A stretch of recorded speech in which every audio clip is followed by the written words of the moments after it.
Hey guys, so today I'm going to be telling you about my crazy Uber story, and I feel like everybody in Los Angeles has a crazy Uber story. I think that my Uber story tops everybody else's. So let's start at the beginning. This was about a week ago and I was at work. This particular night at work, I had one too many shots with one of my customers, and I don't usually drink on the job, but they really don't care at the place that I work, so I said whatever. So I did a couple of shots and I found myself to be quite intoxicated towards the end, and being the responsible, upstanding young lady that I am, I gave my manager my car keys and I said, hey, can you please park my car in the back and I'll be back tomorrow. I really can't drive. So I called myself an Uber, and this is the whole moral of the story. It doesn't matter, how many drinks you've had. If you feel like you can't drive, even if it's just after one drink, do not take any risks. Don't risk your life, other people's lives, your car, getting a DUI. I call myself an Uber and I'm sitting in the back of the Uber and the guy is super nice. We're just chatting. I always ask my Uber driver, so, what's the craziest story? What's the craziest thing that's ever happened to you while being an Uber driver? And this guy told me that he's never really had any crazy experiences, just like the typical drunk people. And I told him, I said, well, I'm just asking just because I'm curious. Don't worry, I'm not a crazy person. And he was like, yeah, no, you're totally normal, unless you pull a total 180 from this point on out. I highly doubt that you're a weirdo or a crazy drunk person. So I said, thank you. I know, I'm not. Little did he know. So I'm almost halfway back to my apartment at this point, and I had a shocking revelation. I realized that when I gave my manager my car keys to move my car, those keys had my house key on them. And at this point, it was already too late to go back to my job because it had already closed and locked up. So this means that I wouldn't be able to get into my apartment and get my keys until the afternoon of the next day. So at this point, I had silently realized this and started to softly cry in the back seat of the Uber. And the guy turns around and says, what's going on? What's wrong? And I'm like, I left my keys at work. And I was so drunk that I didn't even care about the fact that I wouldn't be able to get into my apartment or my apartment complex because it's gated. All I could think about was, I can't see my dog till tomorrow. And the guy was so confused, had no idea what had just happened in the past 2 seconds that just caused me to break down into this emotional state. So he's like, wait, you don't have your keys? And I'm like, no, I'm not gonna be able to get into my apartment complex. I'm locked out. And he's like, he literally just didn't know what to do. This is so above what he has ever been trained to do to be an Uber driver. So I get to my apartment complex. It's around 3:30 in the morning, and I'm just sitting in the back of the Uber and I'm telling this guy, listen, I'm so sorry. I mean, you can leave, go and, give other people Uber rides.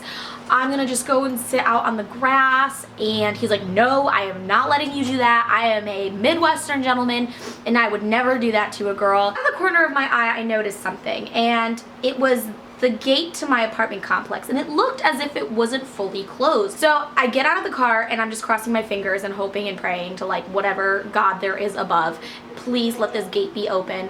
And I pull at the gate door and it's open! An obstacle was, how was I gonna get into my apartment? And that was actually the harder part, because my apartment has one window over there, which is on the 2nd floor, and then there's a balcony with a sliding door, which there's no way you're getting into unless you break that thing. And then we have this little ass tiny midget window in my bathroom, which I usually lock. And I will include a picture of this window so you guys can see just how small this window is. So the Uber guy follows me into the apartment complex because he says he's gonna help me. So the Uber guy and I are standing underneath my bathroom window and we're just looking up at it thinking, how are we going to get this thing open? And like I said, I usually lock that window, and there is a screen blocking the window. Me, I was so drunk, I didn't even care. I just ripped the screen out like a savage woman and just threw it to the ground. Just kidding, no, I kind of placed it gently off to the side, saying to myself, I hope I can fix that tomorrow. The Uber guy picks me up a little bit and I push the window, and to my amazement, it opened But now here comes the tricky part. How am I gonna get into this window? Will I even fit through this window? I'm like measuring the window with my hands and like putting it up next to my butt. I'm like, is my butt gonna get through there? Here's another thing that really sucks about this story. I was wearing a really, really tight, tiny little tube dress. So literally any wrong movement, even me bending down, and that's it. Uber guy has a full view of my butt. Finally, after like 15 minutes of like me and the Uber guy like trying out all these crazy different positions, like putting chairs next to the window. You know, one point he like put his knee out and I stood on his knee. Then he went into like, you know, on all fours, and I tried to like step on his back to get to the window. And finally I told the Uber guy, I was like, listen, I know you can't fit through the window because you just tried and it didn't work out. And all these crazy positions that we're trying are not working either. So we're gonna have to do something that's gonna be a little bit risque. I'm gonna have to get onto your shoulders and you're gonna need to kneel. And when I get on your shoulders, you're gonna need to lift me up and I'm gonna need to Superman through the window. But he would need to close his eyes because I didn't want him to see my butt. I don't really know how I got through this window. I think he actually needed to like push me through. And I was just so happy and ecstatic, and my dog runs up to me and starts licking my face, and fireworks started going off, and it was just awesome. And I ran outside and I gave the Uber guy a huge hug and I thanked him like a million times and gave him a $20 tip, which I still don't think is enough, but like literally that's all the cash that I had on me. Afterwards, I asked him, I was like, well, am I your craziest Uber ride now? And he said, by far, you are the craziest Uber ride I have ever given anybody. Nothing will ever top this.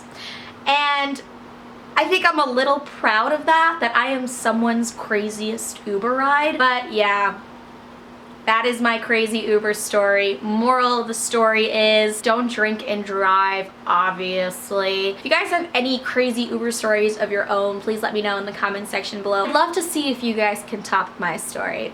So yeah, that's it for today's video. I hope you guys are having a good week, and I'll see you in my next video. Bye!